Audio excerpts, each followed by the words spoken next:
Ladies and gentlemen, grab your pen and paper and write down 3 things you're grateful for. This is OD on Life. Come get high with us.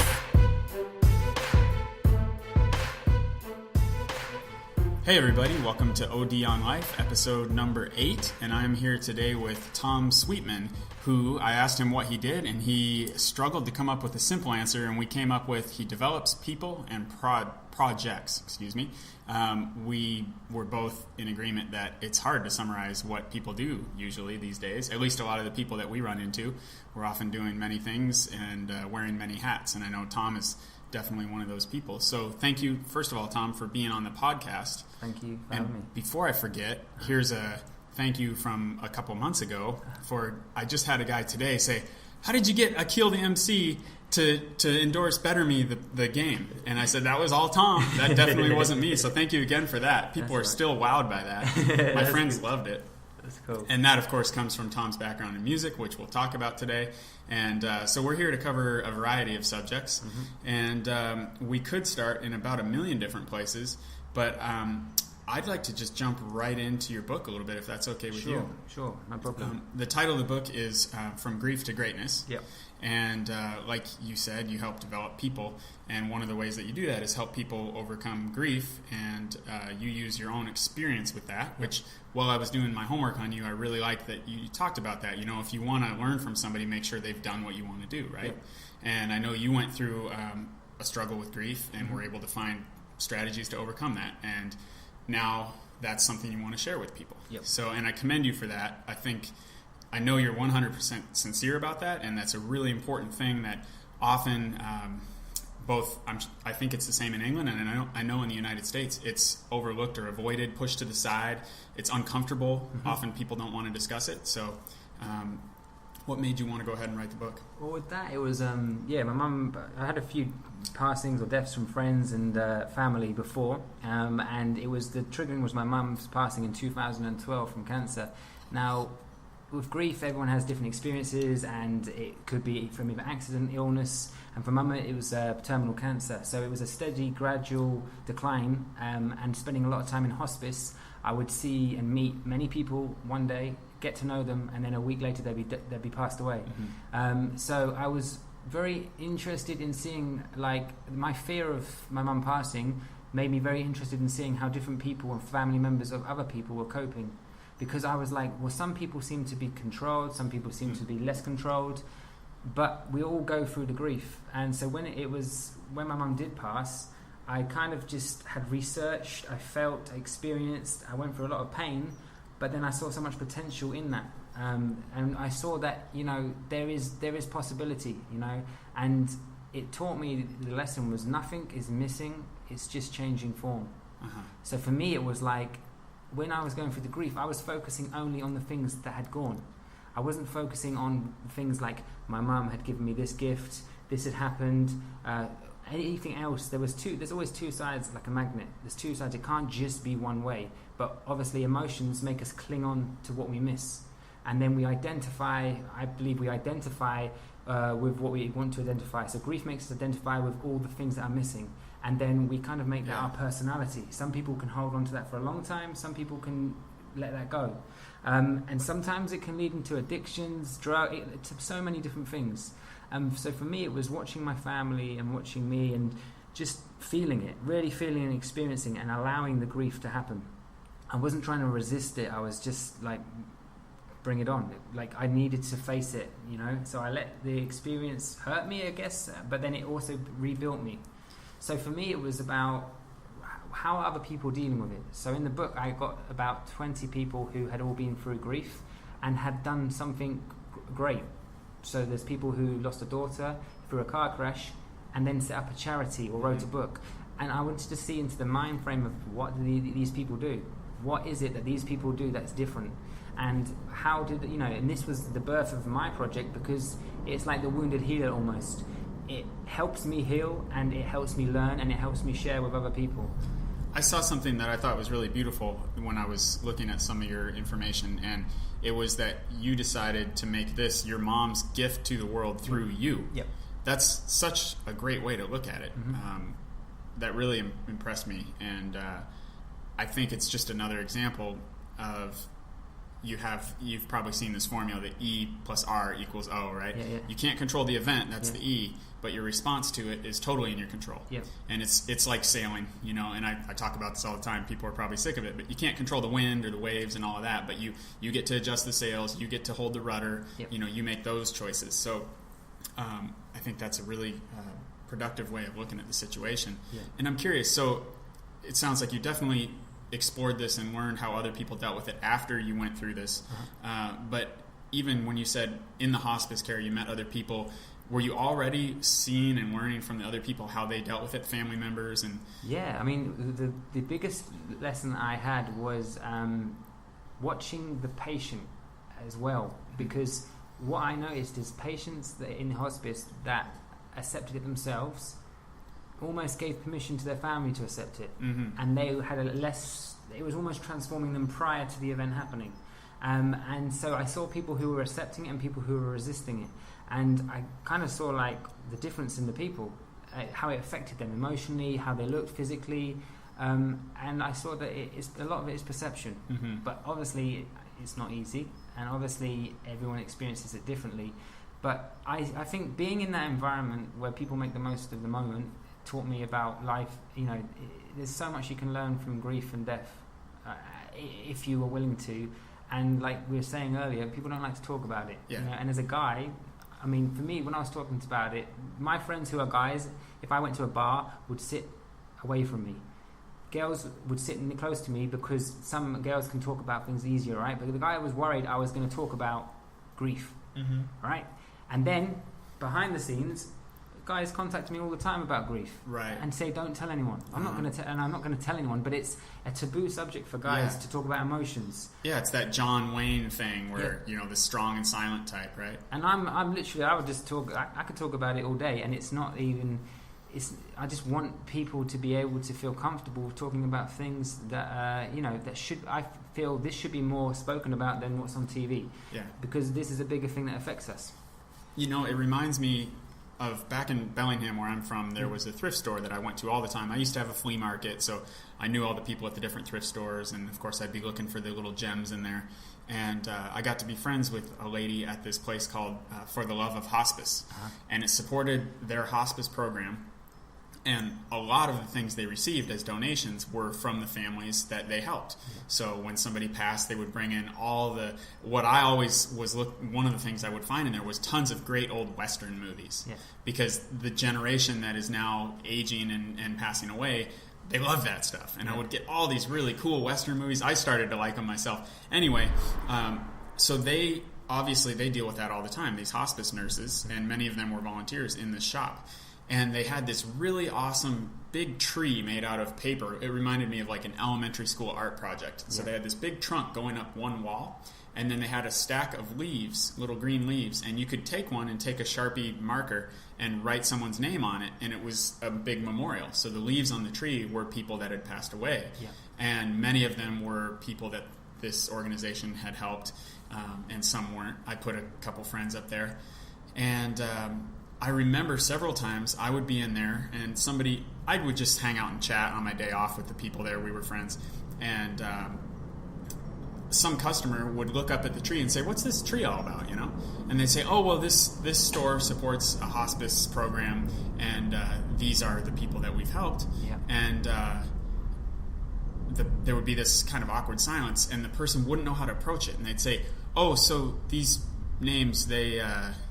And they'd kind of pause, and the worker would say, "Yeah, they died." Mm-hmm. And it was like, it's almost like that word, like you said, is so taboo that people can't even say it. Yep. And so it's no surprise that a lot of people are unprepared to deal with it if they can't even say the word, right? Mm-hmm. So I think what you're doing is really important. Mm-hmm. And it's interesting when you say that people, they don't want to talk about it in front of their friends, but then they'll email you about that. So many emails that come to me from guys, and when I check on the Google Analytics of visitors, it's 60%, 70% guys, and probably from 18 to 35-year-old demographic. Oh. Now, everyone who communicates with me mainly on the front end of Facebook and sites are women in their 40s and 50s. Okay. So the 10% of those women will happily talk about it. but a lot of people are secretly or quietly watching. Yeah. So you've got these different groups of people that choose to approach you in different ways. Mm-hmm. Are they asking similar questions or completely different? What do you see there? A lot of it's generally wanting to share their story. Okay. A lot of it is people who can't share it because of taboos maybe, and they want to let out. And then from that moment, it's sometimes it's specific questions. And for me, it's not like, I don't believe in telling people how something should be, right? It's not like a guru or anything like that. It's literally, I kind of see it as, I like to signpost you back to yourself. Mm-hmm. So I'm just like a sign, and I have some questions, and I like to just throw it back to you because it's for you to go through the experience. Yeah. I can't go through your unique experience of grief, but I might have some ways that might be able to help you explore. Mm-hmm. So that's what I tend to try and do, is just, this is my experience, this is how it was for me. Is there any truth in question? Do this exercise. It's just reflecting back for them, because I don't want them to give the power away to somebody else. Yeah. You know, and a lot of times people are looking in desperate situations. It's like somebody trying to get rich online. Yeah. They get desperate and they just go for what they believe someone who might be of, they subordinate and look up to someone. Yeah, right. And then because that person, they see them as higher, they then put themselves down. Yep. And then they give their power and money away, and then they don't know what's happened. And then they start losing faith. And the same with grief, is just they want to believe that something is easy or quick. Yeah. And you know, I believe if you empower yourself, you can quickly shift and move grief. You know, you still have to experience it, but I believe, you know, it doesn't have to be years. It doesn't have to be months and months and months. But you don't, it's not you can't just put it into someone else and then have, you know, not experience it, because you need to go through it for yourself. You can't pay someone to do your push-ups, right? Yep. And it's the same thing, and that's what people are like in everything, all industries. You know, people want a shortcut. Yeah. The shortcut is doing the work, as opposed to doing it later. Yeah, doing it later, or you know, just or going in to have a drink, or you know, doing the quick things to kind of submerge it. You know, That's interesting too. You do see, some people seem more effective at sort of burying things, bottling it up or whatever, whether it's grief or, you know, frustration, any emotion, I guess. Yeah. What do you think about that? Are there people who can do that effectively long term, or are they just procrastinating the work? I think it's crazy, because even with my mum, she used to hold things to herself, right? And when I did research about cancer, a lot of the times if you hold stuff into your body and it's negative, it can create illness. So I'm not saying it's concrete science, but from what I've studied, a lot of times that can harbour. Now, my mum was a person, she wanted to always help other people. So she was very altruistic. Maybe you could say in the balance of things, she's too altruistic, because she would always put other people first. But there comes a point when you need to look after yourself. And maybe sometimes if someone's a bit more narcissistic and more for themselves, they might not get the same kind of illness or something, because they vent, they let it out all the time. And some people might say, you know, they say, oh, the good people, sometimes they say the good die young, right? And that makes me think, well, someone who's being altruistic and they're being seen as good, they could be harboring stuff in their body because they're not expressing it. So I just like to ponder on that. It's like, I think we all have different ways, and I think as long as you have a channel to express it, if you feel something, don't hold it in, but find a channel for you to express it. You know, and as long as I say to people in grief, I have some messages that can be very in words, like they're going to do something bad. But as long as you grieve or you express yourself in a way that is no harm to others, you know, for me, I would go to the beach, and a couple of times if I got angry, I just shout. We didn't hurt anybody. I read about that. Yeah, and there was a guy walking his dog, right? Can you tell that story? So it was during my point of grief, and I'm on the beach, and I'm looking around, and I'm thinking, oh, and I think I threw a stone in the water, and when you play skimmers, you skim the stone, and I think I got one skim and it sunk, and that kind of resembled where I was, rock bottom or whatever. And then I just went, F's sake, and I shouted it out, and and the guy I turned around, there's a guy with a dog. Now, being British, my face of polite, it was really embarrassment took over, but he said, it's good to let it out, isn't it? And I went, in my head, yeah. But I obviously at the time just walked straight past him and smiled and carried on. Yeah. But it gave me a sense of like, I felt good to let it out. And having someone almost acknowledge what I was feeling as okay, it made me realise, so what? It didn't hurt anybody, you know? Right. And it showed me that there are different ways, you know? It sounds like that guy, in a very brief moment, did a little bit of what you are doing for other people. Exactly. He let you vent, and he, I guess, was just there to acknowledge it. He was a signpost, and it gave me permission. You know, and sometimes we all look for permission from other people, and you shouldn't do. But life brought this guy to me at that point. Yeah. Wherein I did that, it was, you know, and it was that has stuck with me because of that. Yeah. So on that note, the goal of each episode of this podcast is to give every listener something they can actually apply to their lives. Yep. So a lot of podcasts are entertaining, and I want to be that too, of course, but it's really important that we find some gems that hopefully everybody can find one they can use. So if someone is in that situation right now, what are the ways to, I mean, maybe you don't just want to walk into a room of strangers and start telling them all your story. Mm-hmm. How can somebody find someone to go vent to identify with, relate to, or for my personal opinion, it's something with grief, right? Is if you don't have that place at home, which a lot of people don't, right? Because you can trigger someone else in your family's grief, and you know, for me, I could trigger my sister by saying something that she didn't like. My dad could trigger my other sister. There was like a maze, and you couldn't feel you could always talk about it because you didn't know where the other person was at. Yeah. So for me, this is the power of the internet. I actually found a friend met a friend who's a friend now. She ran a group called Grief the Unspoken.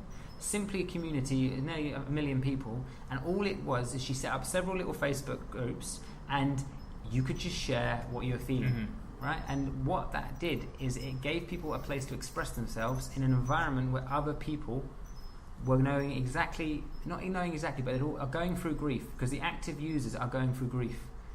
Now, she monitors it very well, so people don't tell you yes, no, but they just let you speak, and then they share. And from that, it gives you a permission and shows you everyone experiences grief, you're not alone. Because the biggest thing I think is people think they're alone.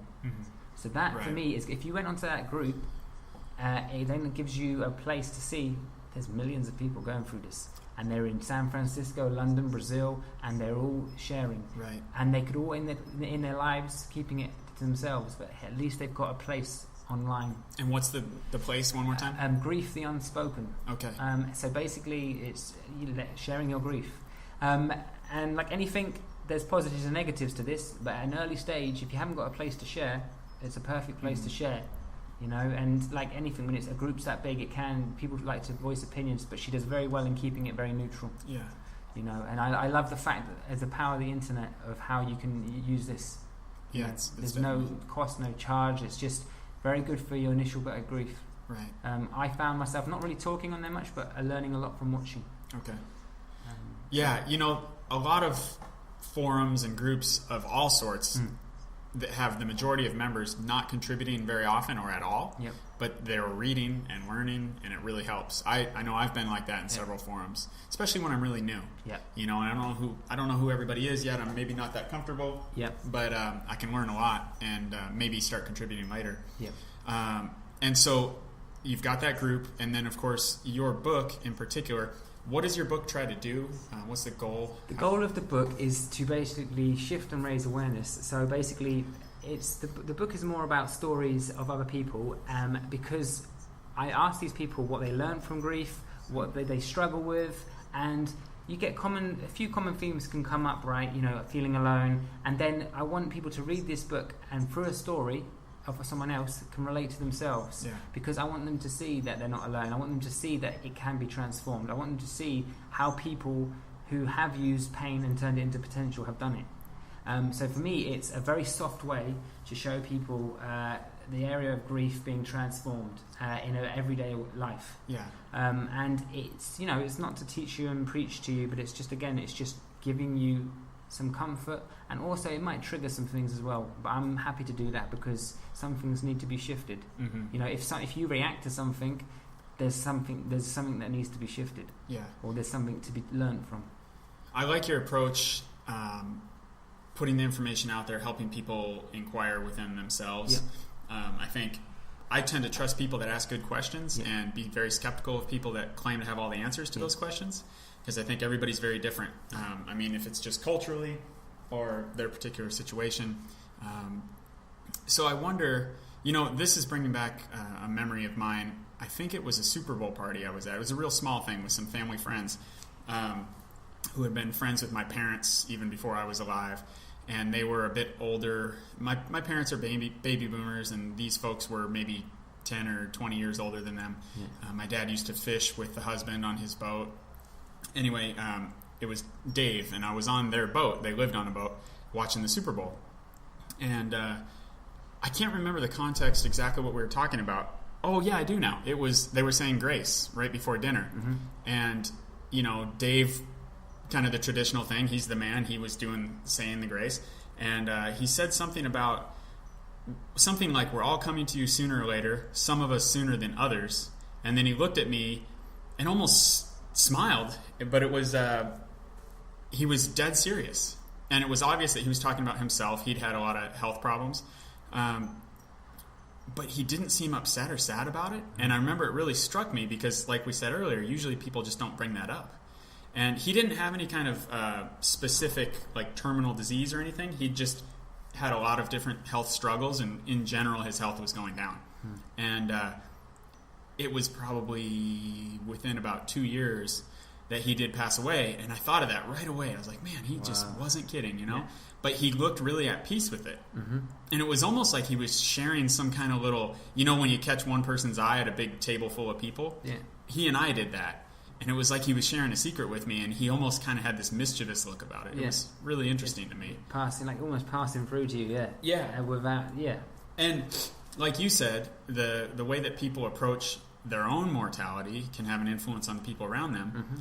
When he did pass away, and a lot of people thought it was an accident is what it was. Mm. Might have been triggered by some other health thing, but he fell into the water near his boat and drowned. Mm.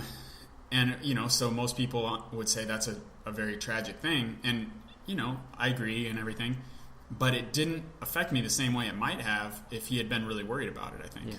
Yeah. And the first thing it made me think of was that kind of look that he had across the table,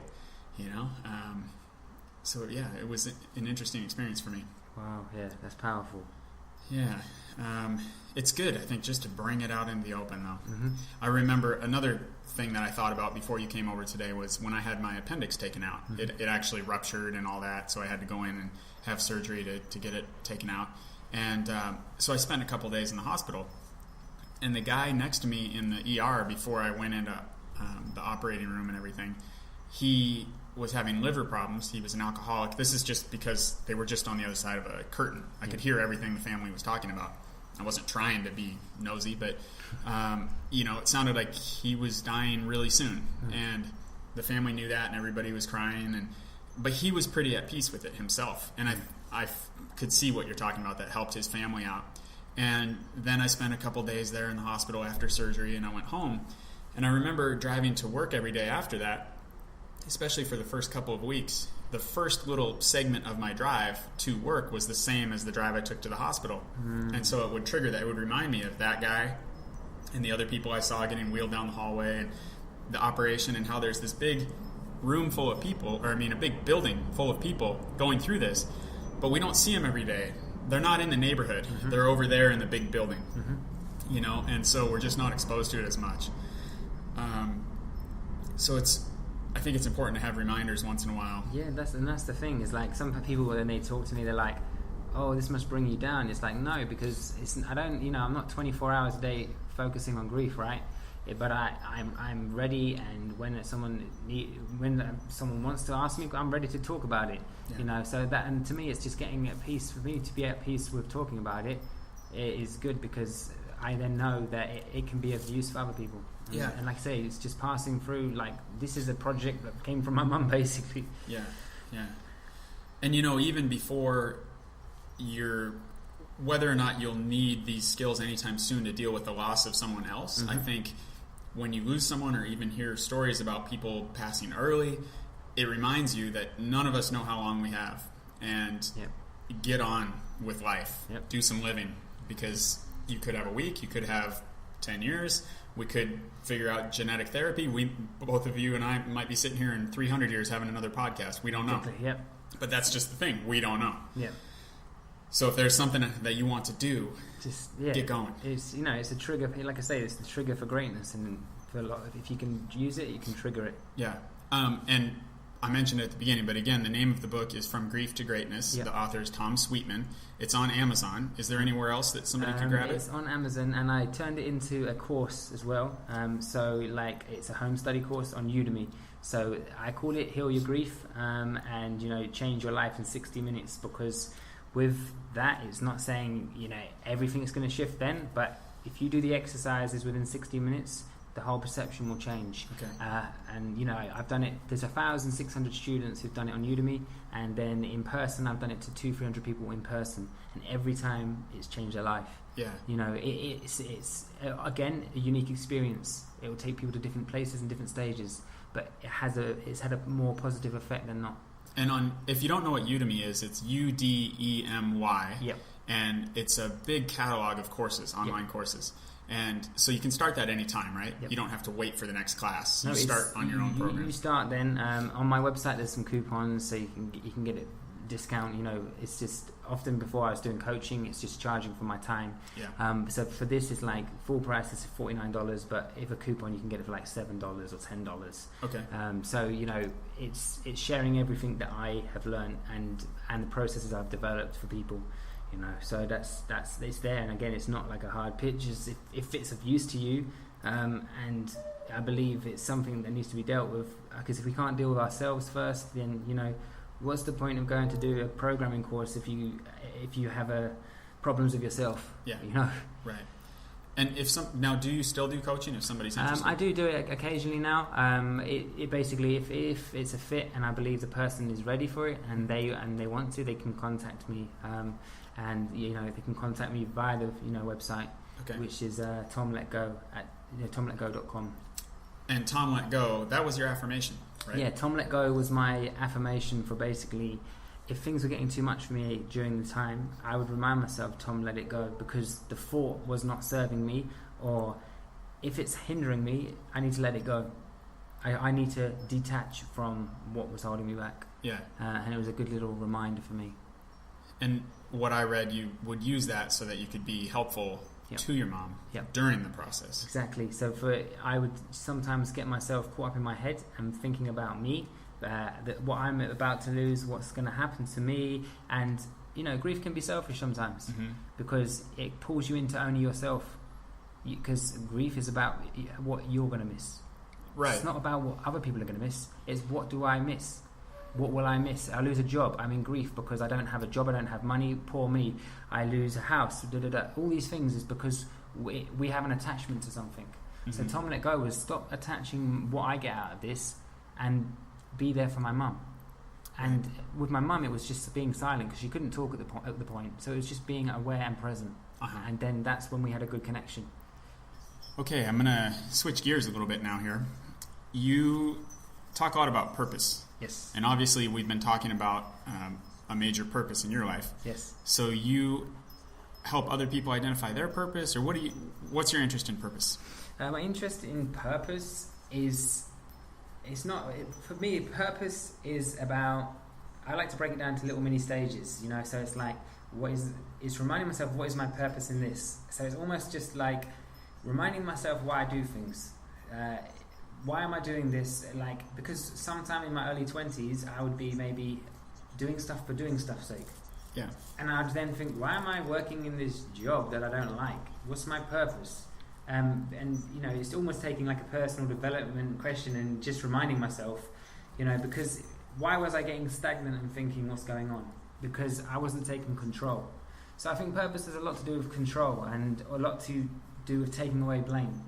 Because as a society, we fall into the blame of, this isn't working because of this, because of that person, because of this environment. Right, it couldn't be me, right? Yeah, and I see it on fora everywhere, and I've been guilty of that, and you can catch yourself doing it lots, right? I can do it if I go to a coffee shop in Chiang Mai sometimes and be like, well, the reason that didn't happen was because they had the aircon on too high. And that just little things can make us get away from ourselves.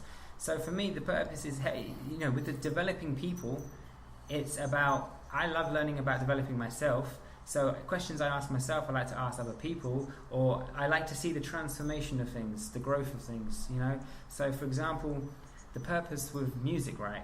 We talked about music, and music for me is a big love of mine, you know. And the purpose of music was love at first. I love music. So when I was 12, I was in rural England, just listening to like Jurassic 5, which is a group in America, on cassette tape that a friend from America had brought, because we used to have a little caravan park and people would come and stay at the family park and they would share their culture. Yeah. And this kid had this Jurassic 5 EP, and I was younger then. I'm thinking, oh, this is great. Yeah. I don't even know these sounds. It's amazing. It sounds like some old soul or funk. And I would listen to that, and this was like, oh, I'd love to work. I'd love to be like on stage with those guys, or I'd love to do stuff with them. And my purpose at the time was just to enjoy the music. And then with the love of music for me, it's like it developed into having a tough time at school. I'd always resort back to music, listening to it to escape. And my purpose at the time it made me feel good listening to the music. And then eventually that transcended into me, 8-9 years later, touring Jurassic 5 members, working with Dilated Peoples and all these other bands. And then the purpose for me was I was actually seeing these people develop, and I was helping these people develop their careers. Right. And then Conversations was developing the people. And I realized that through that work, that my purpose is developing people, right? I was, by the actions I took, I was helping develop their career, or was developing themselves as people. And they helped me develop as a person, because I always see it as like I'm getting developed. Anytime I have a conversation or interaction, I'm developing myself, and other people are developing as well. Mm-hmm. You know, we can all develop, you know, both ways. So for me, the purpose in all that I do is development. You know, seeing something grow and seeing it as aligned to their value as possible. You know, one of the biggest things in music is a lot of artists are developing, but not aligned to who they are. Yeah. And this is one of the biggest killers in the industry, is people doing things that aren't what they want to do because they are looking at outward forces. Yeah, you know, it's the difference between getting a lot of things done or actually getting closer to your goal, or at least moving along in the direction towards your purpose, right? Because you can go really fast in the wrong direction. Oh, completely. And music's a very speeded up version, because, you know, when I've been touring different countries around the world with artists, you know, from the beginning of a tour, they're like, this is what we're doing and this is how we need it to be. I'm like, great, this is my job, my purpose is to do this for you. 2 nights in, after some alcohol and drugs, their purpose has got pushed to the background. Yeah. And because distractions. And music is like a speeded up version of life. One tour is like a beginning of a life and an end of a life. Because you have the start of the birth of the tour, which I booked for the artist. Then we meet, we're excited. It's going to be a great tour. And then in between the start and the finish, there's been divorces, fights, money lost, everything happens. And without the artists who are clear on their purpose and we're clear together at the beginning, make it through there no matter what. Mm-hmm. And the ones who love what they're doing and love the position they're in, make it to the end. And we have a good tour. And the other ones, we have some tough times. You know, that reminds me of a Steve Jobs clip that I saw. It was on YouTube. I don't remember what the occasion was or where he was speaking exactly. Yeah. But he talked about how if you want to really do something big, if you want to be great, basically, that you better really love it, because there are going to be times when it's really hard. Yeah. And if you don't love it, you'll quit. Like if you're just in music because you like the attention or whatever, it was the way that you paid your way through college or something, when you have, I mean, I've never been on tour, but every story I hear about it can be a ton of work, very little sleep, you get lost. Like you said, everybody can be irritable and tired and getting in fights and blah, blah, blah. So if you don't love it, you're probably going to quit, or it's going to be your last tour, right? Yep. And it's only the ones that love it, like, keep going, because, you know, what people believe people make is not always the truth, you know, and sometimes, you know, it can be a lot of money in a short time. Yeah. But then they got the rest of the year to live by. Yeah. It's interesting. I think a lot of people, and I don't even do it enough, and this is what we talk about all the time on this show, but what is your purpose? What's your direction? I have a card in my wallet. I was listening to a Tony Robbins course. I don't know if you happen to be a Tony Robbins guy. Almost anybody into personal development has listened to something of Tony Robbins and written out in a journal, you know. Got those at home. I can't remember which program it was, but it was one of those stop the tape and do it now. He always says that, right? And it was write down your life's mission or purpose, same idea. And I pulled over to the side of a road. I was going down a highway in Texas, and I pulled off on the exit and just got out of the car and was kind of walking around thinking, pacing a little bit. And I remember actually wondering, it was dark, you know, are there any snakes here? I was just walking around on the shoulder of the road, and I came up with something that's changed very little. The way it's worded now is to be happy and free and share with others. Yeah. And I've had some people actually, I don't know, I haven't shared that openly really, because I had one guy criticize it. He's like, oh, what's happy? That's not specific enough. Yeah. You know, and I said, I know when I'm happy. Yeah. I can identify that, you know, make it trackable, right? Yeah, it's trackable. I can tell if I'm irritated and pissed off or if I'm happy. Mm-hmm. And so obviously I don't expect to live every moment of my life in pure joy and bliss, right? Yeah.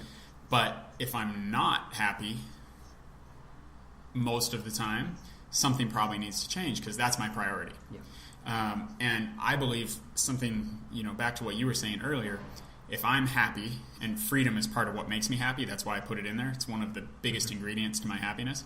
If I'm happy, I'm going to be able to do more for other people, you know? So I don't personally put other people before myself because I think in the long run, I am going to do less for other people that way. Yeah. So that's, you know, why I have this lifestyle I have over here, and I love it over here, and I think it leads to me doing more of these podcasts, developing the game better me, things like that, where if I was back home, which I may still be if it was all about other people, because I sold my business, you know, things changed. Some of my customers, I'm sure, felt bummed out and let down that the, you know, business wasn't going to be around anymore, and I felt that, but I didn't let that control me. Mm-hmm. You know, I left my dog behind. I miss my dog like crazy. My mom and my dog are back in Washington State, in my hometown. Yeah. And, you know, I wish I could hang out with those guys every day. But, you know, my compass was pointed towards being happy and free. Mm-hmm. And I've been to Thailand visiting plenty of times before I moved here, and I always felt happy a very high percentage of the time I was here, more than when I was back in Bellingham. Nothing against Bellingham, but for me, I'm happier here. Yeah. And so the compass was pointing, so I went in that direction. Yeah. No, it triggers a lot for me as well when you say that, because it's like, yeah, what you do might not be approved by other people. Yeah. You know, like for example, when I sent copies of my book to my family, they were like shocked that I had an Amazon bestseller in grief about mum. You know, it triggered things for people. You know, yeah. And it's like, what, you know, and me living here, it's just, you know, people aren't always going to agree. But if you are pleased when you go to bed at the end of the night, and you can look back and say, you know, I did, it was a good day, you know. And if I think I get overwhelmed with anything, I was told before, just do something simple. Mm-hmm. You know, something simple. Like I would go and give a security guard at the hotel a coffee, and I bought him a jacket one day, just because that day I wasn't feeling great. And I remember I was like, get out of myself, because why am I feeling bad for myself? And then if you look, there's other people well worse off. Yeah. And, you know, me buying him a jacket, you know, $500 jacket, and then seeing him wear it every day and smile and have his collars up, I was like, great. Cool. And the repercussion of that, from the feeling that I got from that, was amazing. And just to see him happy. Yeah. You know, and it's, again, like grief, it's a personal experience. And with technology, more people can have an opinion of what you're doing. Yeah.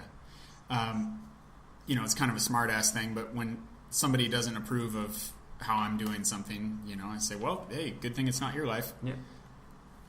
Totally irrelevant. Yeah. I mean, it doesn't, you might want to consider if everybody's telling you the same thing, you know, hey, you're being an asshole. Yeah. Maybe you are. But if it's just that they wouldn't do what you're doing in your shoes, that doesn't matter, because they're not you. Yeah. And I know that really, people get really hung up on that, the opinions of others. And, you know, at the end of the day, again, you've got some amount of time on this planet, and nobody knows how long it is. Do you want to live it for what other people think you should be doing? Yeah, and like that to me springs to mind is when someone's doing that, you know, you're more focused into what I'm doing than you're doing. So, you're paying more attention to what I'm doing than your own life. So that just shows me there's something up for you. Yeah. And if you're getting upset with me, it's triggering something for you. And usually most of the time it's them. They're blaming. They're blaming you for when you did this. It's just blame. If someone wants control of a situation, or they will try that. They'll show their distaste to you or but it's their stuff. It's only your stuff when you accept it. Mm-hmm. And like I say, less is more. You don't need to explain yourself to people. If obviously the situations that you said, you might need to explain if you did something that hurt a lot of people.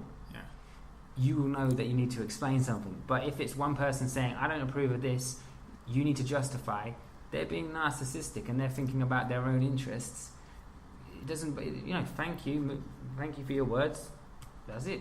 Yeah. You don't need to, because like you say, you've got limited time, so just do what you do, and it's up to the other people. Yeah. It's something I've learned, because before I would always try and answer everything. And always try and almost try and prove myself to people. But when I was younger, maybe being too altruistic, where I'm like, and I'd set sensitive to the point that I was trying to, I'm doing this because, but then it gives people more reason. You're opening yourself up to more criticism. Right.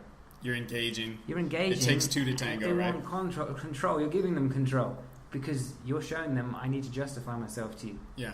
And the older you get, you realize you don't need to justify. Yeah, and I've thought about that a fair amount too, because you get the weird comments on the YouTube videos or the the podcast, or I'm sure you've got weird reviews on Amazon or stuff, whatever, your Udemy courses, and I feel like there's a couple extremes. You can just say, you can try to disregard everybody and say it doesn't matter because you're sort of thinking I'm better than that person. Mm-hmm. Or if somebody is just, they're lashing out with their own issues, like you said, you can be compassionate and understand that, they're dealing with whatever they're dealing with. It really doesn't have that much to do with you. Yep. And that's a breakthrough that I made personally was when I started listening to more of the Dalai Lama stuff, some audiobooks, and I don't think I ever really knew what compassion was until I was, maybe like 25. What that word meant. To me, I just sort of assumed it was kind of like kindness and never really knew. But then I've come to think of it more like being able to put yourself in their shoes and understand. It's as much about understanding as kindness. And when you realize that it's just not about you, it just lets that weight off. You don't need to defend, but you also don't need to belittle the other person who is being the critic. Yep. Because as soon as if someone's angry or they got something against you, as soon as you engage on that same level, there's fireworks. Yeah. Right? It's like when you have a relationship with two highly dramatic people, that's the neighbours who are banging the doors, banging the walls. Yeah. Because one can't, one's not leading. One's not just saying, look, and eventually, those people you need to remove out of your life. It's toxins, right? Yeah. You don't drink toxin. Yeah. So why would you allow toxin to be around you? Yep. And then some people, reacting to it is like taking another shot of toxin. Yeah. Why? You wouldn't do it. Or, there's that saying about holding a grudge is like drinking poison and expecting the other person to die. Yeah. Right? Or like touching it and burning your hand. Yeah. And then going back just to try it again. Yeah. But it makes no sense. Yep. Boy, what did I put in? Oh, pain is temporary. That was, I believe, one of the chapters in your book. Yeah.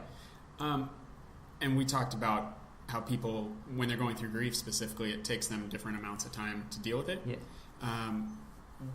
That's something that when people look to me for comfort, yep.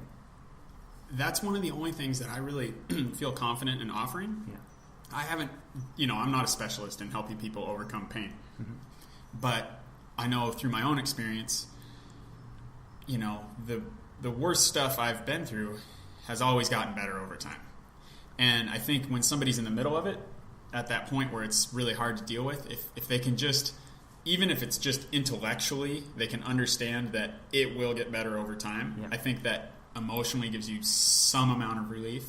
Even if it's still hard, there is some light somewhere at the end of the tunnel. What do you think? Yeah, I mean, the pain is temporary is like an affirmation for me again, and it's like, in hindsight, looking back on my experience, it was temporary. At the time, it won't feel temporary. Mm-hmm. At the time, it feels like, with grief as well, it's like if something bad like that happens, not bad, I can't even say bad, but when a life experience like that happens, you can sometimes only see to your hands. Yeah. Everything is mist and cloud, right? And of course, if someone starts harping on and bouncing to you, say it's only temporary, that's going to make you push it away. Yeah, it's easy for them to say. Easy for them to say. Now, if you approach it in a different way and just show and share, and you can show them in the past. You can ask questions. When this happened, how did you feel? It changed. You're still here now. Mm-hmm. Right? Pain is temporary. Like that. That's just a way, again, a transformational way of looking at things. And it doesn't always work for some people, but it sure helps. It helps me, right? And it's a way that I believe is true. Yeah. It's true for me, and if it's true for you, then that will work for you. I had a friend who was going through depression, which wasn't related to any grief. It was just, I don't know the exact cause of it, but I was wondering if there is a similar recipe to overcoming depression, because what I noticed, I did a little bit of reading to try to see what I could do to help my friend out. Yeah. And I read a really good book about it, and it basically said, you need to do the things that you need to do them most when you least feel like doing them. So whether it's like if you're in a bout of depression, getting outside, taking a walk, Yep. some kind of exercise. It doesn't have to be anything major, but moving, getting some light, those are the things that when you really need to do it, you really don't feel like doing it. Exactly, and that takes me straight back to when I got that jacket for the security guy. That day was a bad day. For me, it was a day I felt sunken and sullen. But hey, after I bought him that jacket and saw his reaction, I remember this is one of my best days in Thailand. Nice. And it's like crazy, because if I had just carried on where I was, that would just be a memory gone. Yeah. And that taught me, right, I need to get out of myself more when I'm more in myself. Mm-hmm. So again, the same kind of metaphor of what you're saying is like, that's the time you really need to just break out and try something different. Yeah. Because it's not working being how you're being. Right. That's a great takeaway for somebody out there listening who's having a bummer of a day. If you could do something for somebody else, that's one of those life hacks. Just a smile on their face can lift you up so quickly. It transforms it, and it doesn't have to cost money. It's nothing. It's none of that. I've done it before here. Like, it's just, I remember I was driving and I was going along and I saw a lady.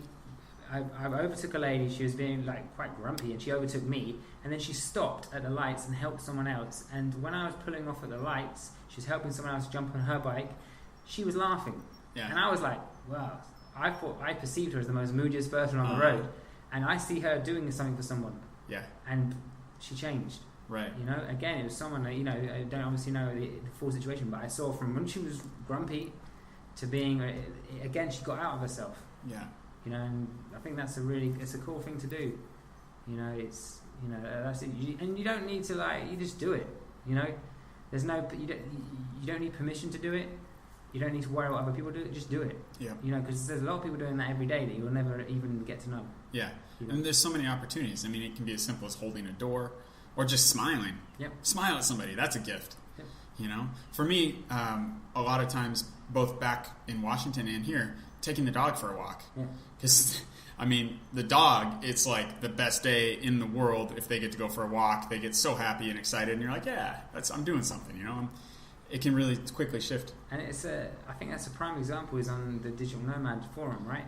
Like for me, when your page is at its most great is when people have a question, they're stuck on something, and somebody offers to help them. Mm-hmm. Right? Like every day there's something happening, right? There's obviously other stuff happening in comments, maybe not as productive, but there's a lot of times where, hey, I need to do this. How you do this? Someone jumps in, helps that person. Yeah. You could log in, if you're having a bad day, log on and see if there's anyone you can help. Right. Right. And even just seeing it can change your mood. And they've done studies on that.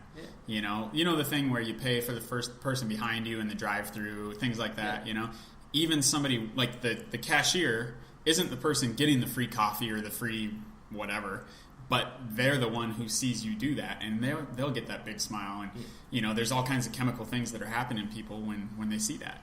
So I've had that feeling in that particular Facebook group you're talking about. Just seeing, sometimes you see the question got posted, and the response was like 4 minutes later, and they're like, "Wow, that was fast. Thanks a lot." And that makes me feel good just seeing it. And you make new connections are made. Yeah, it's great.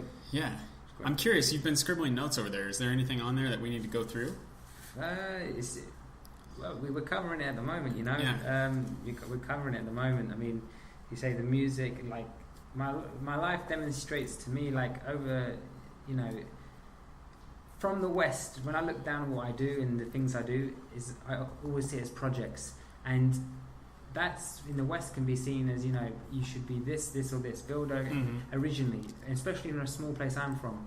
And my life doesn't fit into that, and it's been very difficult to keep focused on doing the things I love. But every day I do things that I love, right? And there's been times when the money's been not there. There's times when the money's there, but because I love it, it comes through. It always works out, you know. And like I say, being here and, you know, starts doing the music, everything has led.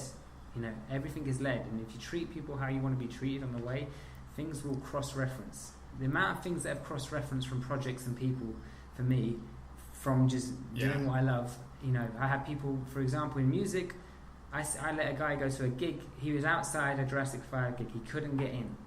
So I said to that guy, "I'll get you a VIP ticket." I gave him the ticket. Then 5 years later, I'm talking to a guy in London about getting some licensing for a game. For one of the artists to be on a game, it's to do with Sony Publishing. The guy I was talking to said, "Hey, that's Jurassic 5, I'll kill." I said, "Yeah." He was talking to me saying, "You were the guy that helped me do this."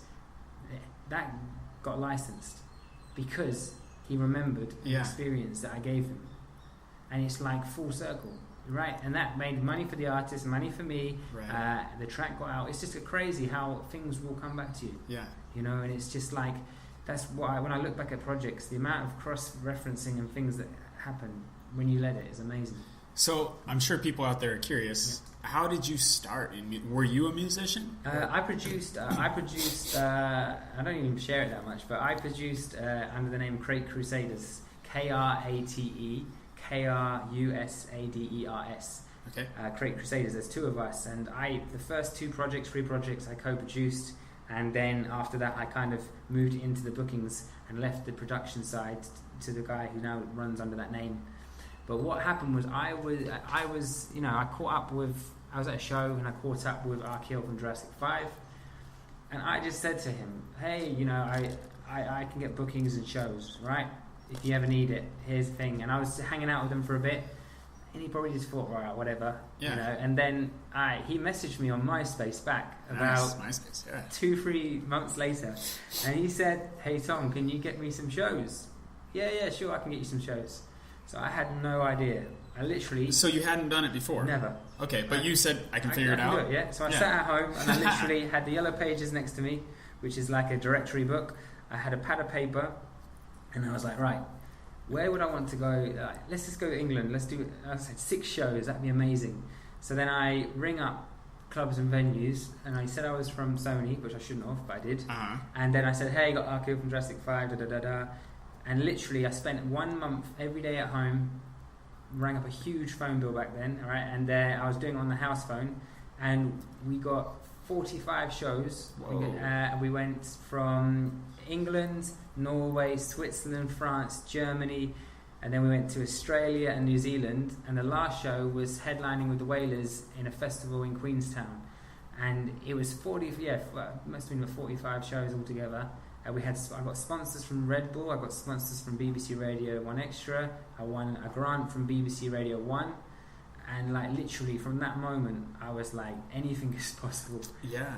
I met him at the airport and kind of said, "I hope it all works out." Yeah. And he said, "It's cool." I think he joked something like, "Oh, it's cool as long as I get my money." Yeah. And then I was like, "And if I don't?" Yeah. He didn't say that. I mean, he left me a little bit of edge. Yeah. And I think out of all the shows, one show had problems and money issues, but one show out of 40-something Were these solo shows? All solo shows for him. Okay. And we travelled. Yeah, we spent about 2 months. You know, it was the coolest experience, and I was paid to go to countries that I'd never been to, and hanging out with a guy I'd listened to on a cassette when I was a kid. Right. And I was tour managing, and it was so funny because I was quite young then, but I look younger than I then I looked younger than I appeared, right? So I was at one show, and the security guard said, I went outside to go and get something from the van. Oh, yeah. He come back in and, excuse me, mate, where's your ID? Where's your ticket? I said, I'm the tour manager. No, you're not. Get out. I'm the tour manager. And I was like, what do I do? I should have made business cards that say tour manager. 45 minutes. I didn't even have business cards then. Right. And then the venue manager had to come out, give him a telling off, and pull me in. Right. And the rest of the night, he's like, I'm really sorry, can I get you a drink? Can I get you a drink? But it was just a most amazing experience. And then from then, it led to, I did shows for like Master Ace, I had Dilated Peoples, I had Souls of Mischief tour, Adele the Funk Homo Sapien did stuff with the Gorillas, like. And now, I'm curious, so you started with Akil the MC, and then you went and moved on to working with these other groups, and exactly how did that happen? He recommended me to a couple of people, and then I used the fact that I had done this tour, sent the flyer to all these artists, and they could see I was the real deal. Yeah. And then just built it up from there, and it was literally built it up there. Some months no tour, some months there was tours, and just booked thousands of shows now, and now working with one of the biggest urban artists in England for Lady Leisha, and last month we got her playlisted on Radio 1, and we got contact from Missy Elliott to do stuff, and we did one with Fat Man Scoop last month that came out. So there's just so much that's come from it. Yeah. We have games with Microsoft and music. I've got Arkeel onto Xbox games as a soundtrack. Really? Yeah. Nice. So there's just so much that's happened. That's his solo stuff. Yeah. Let's give him a shout out, because you lined up him giving Better Me an endorsement, which was so awesome for me. I love that. Thank you again. So let's give him a shout out. Of course. He, of course, you probably recognize him if you don't know him by name. He's from Jurassic 5. Yeah. But he does solo stuff, which I hadn't checked out until we talked about him giving the endorsement, and it's really good stuff. Yeah, he's building that on the side as well, and Arkeel's done amazing. He the famous track "Concrete Schoolyard." He penned the hook to that, right? He's done a lot of good work, and I'm trying to bring him out to Chiang Mai, and we're hopefully going to do a show. Maybe May, so Digital Nomad. On my balcony, is that right? Yeah. No, I'm just kidding. We can do an acoustic on the balcony, but we're trying to bring him out here to do a show for all the nomads, or well, not nomad, everyone who's here. It's just a party, and it's a great hip-hop, old-school party, and some tracks you might know in it. And when I was doing my homework for this podcast, I was sort of ashamed I didn't know it at the time, but he went through a surgery, and it looks like everything went well, but I didn't know that. Yeah, it was about 2 months ago. He had basically... I'm not good with biology and stuff, but he's a pipe into the heart, basically, maybe something to do with the aorta. He had basically a bleed, and it was 50-50. He got airlifted to hospital and was, had to do emergency operation. And so we had a whole 24 hours of just worried that he was not going to make it. Wow. He pulled through. He's on the mend now. He's fine now. Not fine, but he's good. And he'll be back with the whole Jurassic 5 will be touring. They got some stuff. But he's well, and that's all we pray for. It's just, and at the end of that tour, I'm going to try and bring him out to Chiang Mai. Basically, as friends, we hang out, and we'll just want to just do a show. Yeah. And it's not about profit. It's just about having a good time in Chiang Mai. Yeah, I'll be there. It'll be good. So back to that moment. I want to really know the details on this, because that's pretty impressive stuff. You're bringing back my memory of the first real concert that I ever went to. I was kind of like the guy that couldn't get in that you helped out. Yeah. I was working with this guy, my friend, who was so full of it. He pretended like he was a DJ for the big hip-hop station down in Seattle, Cube 93.3. And he said that. Really what he did was handed out stickers and tapes and stuff at clubs or wherever he could, concerts, And so I was about 16. Basically, as soon as I got my license to drive, we would go down there in my old Subaru station wagon, and this guy Super Dave, who actually was a DJ, but I don't think he was an on-air DJ. I think he was like, if you called Cube and said, we're having this prom or party or whatever, we need a DJ, then he was like somebody they would send out. Yeah. So anyway, this guy Super Dave would get these boxes of stuff from all these different labels, and we would go to wherever he said to go and hand out stickers and stuff, but really all it was our way to get into clubs that we couldn't get in. I love it. We'd walk up with, and of course we'd carry more than we needed to pretend like that's our excuse. Well, let me see your ID. Oh, come on, I got my hands full. Just let me get this stuff inside, and I'll show you later. I love it. And we'd get in there and just disappear into the crowd. take your jacket off, put a hat on or something, and then just go have fun. But we were outside of an Outkast concert at the Showbox, which is like one of the big spots downtown in Seattle, and they were bringing equipment and stuff in, and we had been waiting for a guy. He was like an hour late. He was supposed to give us all this promotional stuff. We were meeting this guy. And he was from whatever label they were on. I can't remember which one. So the guy just no-showed. And this was, before everybody had a smartphone with their, contact, instant messaging and stuff. We were just wondering who this guy was. And I'm like, well, forget this guy. I don't think he's going to show up. So let's try to get in. Yeah. And these guys, these big, huge dudes were carrying in like speakers and boxes with all kinds of equipment. And I said, hey, this one guy was trying to pick up a really big box by himself. And I said, you want me to get the other side of that? Because it had a handle on the other end, And he kind of looked at me like he knew what I was doing. He's like, yeah, okay. And so I carried this thing in with him, and then I set it down, and he's like, okay, get out of here. Like, he was kind of smiling, like, go hide, and we had done the same thing. Like, oh, I don't have my ID on me. I just got to get this inside. I'll show you in a minute. And then we just disappeared into the crowd in this Outkast concert while the security guards are walking around with their flashlights, It was killer. So, I love it. Yeah. So cool. Is that... I've been trying to learn what the word cheeky means. Is that a cheeky move? Cheeky is just something like you could say it is a little bit devious, or it's like tongue. It's like it's a tongue-in-cheek thing where they knew you were up to something, and you just did it anyway. But it wasn't really harming anyone, right? So cheeky is just kind of like it's a bit of harmless fun. Yeah. But there's a little bit of a ploy to a motive. There's a bit of a way around. Yeah. Okay. And so I got way off on a tangent there, but what I was going to try to ask you was. So you're at this Jurassic 5 show, right? Mm-hmm. Or was it an Archeol EMC show? The one Archeol, I saw them when I was 13 and 14 as J5, okay. And said hello then. I was 13 and 14. This one, it was him out in the country, and I see him in person, hang out with them I think maybe even a day because I knew someone around, so hang out with them for a little bit. And I think I even had my little VHS camcorder and was just around. Yeah. And just like you kind totally of. Totally low key with my camcorder. Yeah, just kind of like looking like. So again, the night I saw the show, I could stand on the side of the stage. I'd never made a video like I said I was out of that. Oh, so you were kind of looking like you were affiliated with them? I was just young and just trying my luck. I'm a filmmaker. Yeah, and I had a camera. I borrowed a friend's camera. Yeah. And so you had some friends in common then? What I'm getting at is how did you get to the point where he trusted you enough to say give it a shot? When we were hanging out at that time, very briefly, I was just like, I think I just told him confidently that I could get him more shows. Yeah. And that was like, I think the artists he was with was from America, and they had got shows, but not many. And I think because he wanted more for his solo stuff, and me saying that, and because I had produced, I showed him some beats. Mm-hmm. And I had, I wasn't vacant to the whole industry, the music side of things, and he saw that I was young and passionate. Yeah. He probably believed more my confidence. Yeah. And it sounds like he's in a position where he doesn't really have much to lose. He's not paying you for this, right? No, you do it all on percentage base, yep. And nothing happened for 2 months, and it was just a message back in reply to one of my messages, and it was just surreal because we've met. I've met him through his music when I was 8, 9. I met him at a concert and he signed a shirt when I was 13. At 21, I met him again, 22, and then we started doing. It's just crazy how it kind of, I've known him for longer than he's known me. Yeah, nice. So it's just crazy, and obviously, like anything, when you do a good job of something, word goes around, word of mouth. Yeah,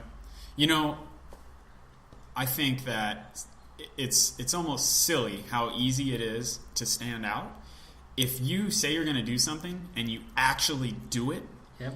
You are now in the 25% of the people who keep their word and do things. Exactly. A lot of people say things. Yep. And I swear, if I ever have kids, that's going to be one of the lessons I try to drill into their head is you can be miles beyond most people just by following through. And that's it. Keep quiet and do your job. Yep. And that's the thing as a booking agent and tour manager, is keep quiet and do your job is what the whole role is. Because a lot of people want to have the stage shine. Yeah. So my job and my business partner for the music, Jane Winchester, our job is to make sure the artist shines and everything runs smoothly. If we're not seen, it's a good job. Mm-hmm. And we have our relationships with so many artists, we meet so many people, but that I don't talk about the people and things we've done because it's my job's for my artist, that's it. Yeah. And it's that's all I care about. That's the main thing. And there is perks to the job, and we've had really cool experiences. Yeah. but we're not the artist. Mm-hmm. And that's the thing, is do your job, they're happy with you, you're happy with them, great. Cool. You know, and people will always kind of interject. We have people making offers for my artists. So many people have tried to take our kill off me. But, you know, if you do good work, loyalty remains. Yeah, right. It's just, that's how it stands. Well, yeah, from his perspective, if it's working, why change? And when you become friends with someone and genuine friends with someone, that doesn't get broken. Mm-hmm. Now, if it does get broken, you can either you've done something wrong or it wasn't genuine. But it's just remembering, if you do your job as you say you're going to do it, and you follow through, people will trust you and believe you. Mm-hmm.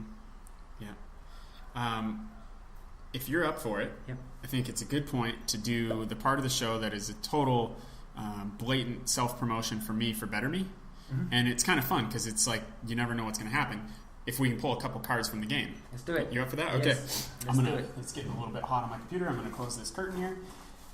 So there's 5 categories: mind, tangibles, body, heart, and people. Yep. You're the guest. Which one would you like to? Mind. Okay. So I'll pull the mind card. And again, if you go to bettermegame.com, the entire game's free. The cards are there. You can print the game board and you can play it yourself. This one's a little long, doesn't really work for the podcast. It's a challenge to write an affirmation, which we talked about earlier. Yep. Let go, Tom. Affirmations are powerful. You want another mind? Yep, try another mind. Okay. Mind. Any mind we can do now. Yep. Okay, if you are worrying about a situation, it can be very helpful to consider the worst case scenario. It could be losing your job, your business, your relationship. Often when we really stop to think about the worst that can happen, we realize that we could persevere through it if necessary. Worry will not solve your problem, only productive thoughts and actions will. Once we understand and acknowledge the worst case, we are often more calm and collected to think and take action to improve the situation. 1 point for drawing this card. All players are welcome to share their thoughts. What are your thoughts? My thoughts on this is, this is quite synchronistic because it links with grief, right? Yeah. So, what I would do when my mum passed away, right, is when other things came, it seemed irrelevant because I would say, what's the worst that can happen to me now, right? My mum's just passed away, one of the closest person to me, right? So this is irrelevant in the perspective of things. I can get through this. I got through that. I can get through this. So for me, it's just putting things into perspective and just being stepping back, letting the emotions come through, and then just going forwards, and like I say, asking the questions like, what's the worst that can happen, right? And if the worst that can happen was that for me at that time was my mum's passed away, someone's comment ain't going to affect me. Yeah. Nothing, that's not going to affect me. What you say about me is not going to affect me. You're not going to have you try elsewhere. And it's and if I'm struggling with something, it's just saying, Tom, let go. And when I've let go, or I try and let go, once I've done that, is that then I can move forward. Don't try and move forward from a bad place. Right? That's one thing I used to do, is I would move forward with a chip on my shoulder before. Yeah. And then what happens is I would receive more chips on my shoulder because I'm going out there with chip on the shoulder. It's like if you go out driving and you're angry, you try and do silly things on the road. Yep. And then silly things come back. Yep. And what's going to happen? An accident? And you're spiraling downward. Yep. It's like, not law of attraction to say, but it's a bit of that, because it's a bit of, I'm putting this out. Right? Whereas if I drive from a centered point of view, so I'd say just not moving forward until you're ready to move. Yeah. And stop, sort it out, let it go, have a break, move forward. Yeah. In Chiang Mai, it would be get off the laptop, go and have a massage, do something, break state, as Tony Robbins said. Yeah. Just change your environment. Skip that record and do something completely opposite to what that is. For me, it's swimming all the time. I swim every morning, so 20 laps every morning, and it's about, if I swim, I start fresh. And then, that's good for me. Right. So I would say it's stopping, refreshing, move, without moving broken. Yep. Yeah. Should we do another one? Yeah, let's do it. What category you want? Body, mind, heart, tangibles, people. People. People. People sounds good.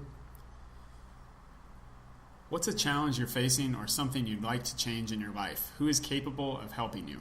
What is one action you could take in the next 24 hours to improve this situation? Receive 1 point for drawing this card and sharing. Any player may receive 1 additional point for committing to one action in the next 24 hours. I would say, if we just discuss it, then discussing it would be, for me right now, is one of the artists I'm working with is, playlisted from Radio 1, very big in London right now. But because of the success of her, we have some people who are trying to take us down or take her down because they want to be involved. And, it's people trying to ride a board. They're trying to ride the wave, but trying to push other people. So they are trying to bring up dirt about anything, or they're trying to... So for me, my challenge at the moment is practicing what I preach and just setting the record straight to them, right? It's not playing the games, not being drawn into their emotion. And the challenge is for me to basically, this is the facts, this is what's happening, and that's my challenge right now, because obviously when you have a good relationship with an artist or with a person and you're passionate about a project, your emotions can come into play. Yeah. So for now, my challenge is, because a couple of times I wanted to hit the send button and I had to stop. Yeah. And I showed it to a friend and they said, think about this, Tom. And then I looked at it again. And I've sent one email, got another few emails to send. So it's, for me, that's my challenge. Is even myself, don't react until I've calm and I'm not got a chip on my shoulder. I'm not emotionally with the situation, because I'll end up bringing myself onto that person's level, or bringing myself into what they want me to bring them into, and they're not going to get that, And what's the word? And if I'm fearful of that, I could ask your other question, what's the worst that's going to happen? The worst that's going to happen, they're going to keep trying and we're just going to put them facts. The worst that's going to happen is that. Yeah. So that's my challenge at the moment, because it challenges me not to, not to be too passionate about some things that just need to be factual. Yeah. And less is more, I'd say. Right. I think that waiting to send the email is an important one, and it's hard to do in the moment sometimes. You really want to send it, but is that just your ego wanting to lash out and defend yourself? It might have nothing even to do with your artist, or I've definitely been in that position, and I would say usually I take a break and send the email later, but I know when I haven't, I wish that I would have. And I'd say for people listening, is like, for anyone who's digital and online, is most of our business is conducted online. And how you message people on the computer can be read a completely different way. Yeah. Completely different way. Because it's hard to gauge what someone says sometimes. Because, like you said, the guy said to you earlier about the word happy. Because he couldn't see your definition of happy, doesn't mean you don't know how to be happy, right? It's just he had a negative or connotation to happy that he didn't agree with, or that word brought up something for him. Yeah. So if you had sent that email saying the word happy to him, you might have thought one thing and he might have thought another, and then bush, so there's definitely crafting emails and responses to people. Yeah, gotta be careful. And sometimes maybe the best format is not an email. Yeah, not an email, or just being straight, just being straight to people. If people try to add stuff to it, just be straight to them. This is what I said, this is what I do, this is what's happening. There's nothing, but no personal attacks or anything, because there's no, you don't need to. When I was in real estate, I was a realtor and investing in real estate and building houses and things for about 10 years. And that industry, like a lot of them, there's a lot of ego involved, a lot of people wanting to be right, almost more than getting the project done sometimes, right? And that was something that I felt was actually an advantage for me, was that I wasn't perfect, but I felt like I was maybe above average in keeping my ego in check and doing what needed to be done to further the project and get the result I wanted, rather than defending myself or trying to be right. And 6 months after that deal is done, who cares who thought who was right? Is the house there or not? That's all that matters. But that like the house is just sitting there through the whole process, being a house. Yeah. It's the people running around it, adding like little dramas, and that slows down projects, properties, and condominium, everything, right? Yeah. It's like your work will show your result, right? Your work will show. If you do something and you have a result to show your result. Don't talk, just show your result. You'll be open with it, like that's what I like sometimes about the income reports of people. Yeah. I like it a way, because it's like, show me, if they're trying to teach me how to be rich, show it. Yep. Like, share it. Because then you are saying, this is what I did. You don't need to write a blog or a marketing to people about it. Just show it. If you don't want to show it, then at least just be straight. Right. You know, and that's with the music as well. It's just, you know, like the real estate. People want to be right. Yeah. Wayne Dyer, one of my favorite authors, he talks about, he brings it up all the time in his talks. Do you want to be right or do you want to be happy? Yeah. Up to you. Yeah, that's it. I think, great words. And I can't remember who it was. There's another quote. I'm a quote junkie. I love quotes, but I forget them. I read so many. Well, you know, I have that Positive Thinking Facebook page, and so we're dealing with quotes all the time, so they end up, after you see them a million times. I don't know who said this one, but never wrestle a pig, because you both get covered in shit, and the pig loves it. So true. So true. That's those ego battles. Yeah, those people just want to bring you into their egos. Okay. Ego battles. Just stand on the side and let it roll. Yep. Yeah. But no, it's life, I guess. Yeah. This is what I love about your game, you know, and it's great to see that you've done so many around. You know, it was a great privilege to play it last summer, but it's great that, you know, the momentum's going. Yeah, we're doing one tomorrow. It's great. I love it. There's a group in Australia, which that made me feel really good. A lady made a meetup.com group, specifically just to get together and play the game. And they've already played 2 or 3, and they have like 4 more scheduled. That was awesome for me. That's doing what you wanted to do. Yeah, I'm sure that's exactly the same when you get the thank yous from people who read your book, go through your Udemy course. You know, I mean, you can really change your life with that. Amazing. Some of the emails I had, like, you know, bring a tear to my eye, because sometimes I've had emails that people have been in the same situation. Like with their son lost their mother, so it can hit home hard. Yeah. And, you know, that's my aim with the book was to reach one person, and my aim with the course is to reach one person. And have one person message me back to say that it helped them. Yeah. And that was my level for a success. And so obviously, it's now it's gone past that. And that gives me the motivation. Right. If I can help one other person and myself, it's done its job. You know, I was just listening to the Tim Ferriss podcast today, the Tim Ferriss Show or whatever he calls it. It's a good one if you guys haven't heard it. But he talks about putting that pass-fail mark at a very attainable level, so that, you know, if you set your level very high, you know, say you're writing a book, and so you say, okay, I'm going to write 10 pages a day. You're very often to fail. You're very likely to fail at that quite a bit, and you get that weird baggage of, I failed, I'm losing momentum, da-da-da-da. If you set a goal like you did to help one person, the whole time you're doing it, you're like, I'm gonna hit that goal. Yeah. You know, and then, you know, when it hits 3 people, you're like, I exceeded my goal. But you have a buzz. I had a buzz to keep going and keep going, because then you raise your goal once you've reached it, but not put a high enough goal at the first to scare you off. Yeah. And that's because before, you know, it's when you see people say, I'm going to make $1 million on this launch or this or that, you know what I'm saying?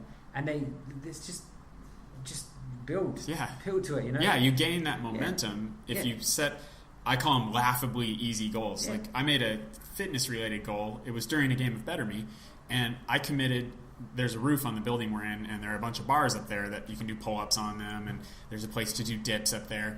And I just committed to going to the roof for 7 consecutive days. And literally that was the goal. If I didn't work out once I was up there, I still hit my goal.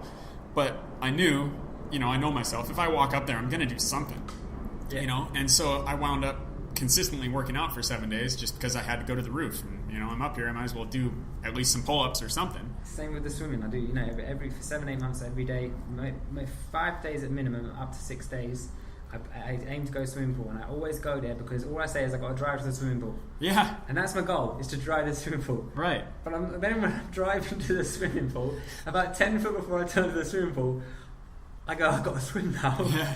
I don't have to, but when I'm there, I'm going to swim. Why not? And I've got the stuff with me. So it's just to push past that, like, I can't be bothered today. That's all it is. And I feel great.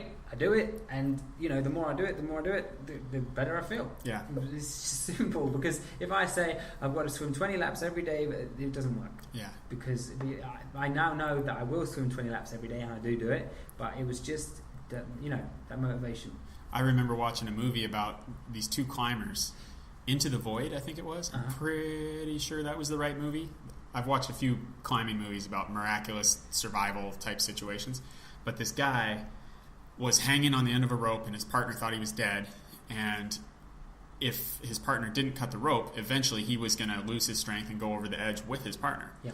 So his partner cut the rope. People later criticized him for that, of course. Yeah. There wasn't much alternative, whatever. The guy dangling on the rope was still alive, fell however far he fell, was hurt before he even had the rope cut, I think, was hurt more when he hit the ground, obviously. I don't remember the amount of miles, but this guy crawled out. Mm-hmm. He had at least one broken leg, if I remember right. So he crawled out. And the way he did it wasn't by thinking, I'm going to crawl 10 miles. Mm-hmm. He would pick a rock that he could see that was, like 40 meters away or something. And he would time himself to that rock. Yep. He'd say, okay, I'm going to give myself 20 minutes to make it to that rock. And when he got there, he'd do it again, pick a new rock, and 15 minutes to that rock. And he just did it a whole bunch of times. Yeah. And he put it in those bite-sized chunks. It's like when people write a book by, this is another Tim Ferriss thing. He was saying, I think his goal during one of his books was to write 2 crappy pages a day. Yep. And eventually that turned into, 300 good pages, And the best-selling book, probably. Yeah. So it's fascinating. So trick yourself. Yeah. Is there anything we didn't cover you want to go over? You've pretty much, we've covered a lot of things, and other than this, I bring all my experience and projects through joint ventures, Yeah. That's what I do a lot now is if I believe in what someone's doing and I get into that story of why they're doing it, mm-hmm. Then I will invest my time as a joint venture broker because I'm really good at seeing potential and possibility. So, and I built up contacts from music, through online marketing, and so that's to people out there. If they have something that they want me to check out, I might know somebody that needs that. Okay. So that's just that's what I can be found doing is joint ventures, and I do it through so many different forms. If I believe in it and I can see it's a possibility, I'll connect it up. Okay. Cool. So that kind of sums up everything there, and from now on I'm just loving Chiang Mai and just building new courses on human behavior from more experiences I've had, and just building everything up really. Great. So, but I appreciate the conversation today. Yeah, and with your future projects, I'm happy to talk to you, help you get those out to the world. I appreciate and I might have to talk to you, just pick your brain a little bit with Better Me, and who might be a good partnership for me. Perfect. So I appreciate you being on. Again, your website is? Well, there's 2 websites. It's tomletgo.com and tominspires.com. Tom Inspires basically sums up all the projects I have done in the past and what I do now. So it's easier as a hub for everything. Okay. So tominspires.com. Excuse some of the pages aren't all completed, but can they get your book there too? That will link back to the book. Yeah. Okay. So good. Tom Inspires can go for everything. There you go. Just remember that. Go check it out. And we appreciate you guys being here. Of course, if you like this podcast, share it with your friends, rate it on iTunes, do all that kind of good stuff. We appreciate all the support. And we will see you again soon. Remember, you can go to bettermegame.com and play it for free. And all the episodes of this podcast, if you want to go back and listen to the first 7, that's at odonlife.com. Take care, everybody. I hope you got a gem today. And thank you again, Tom, for being on.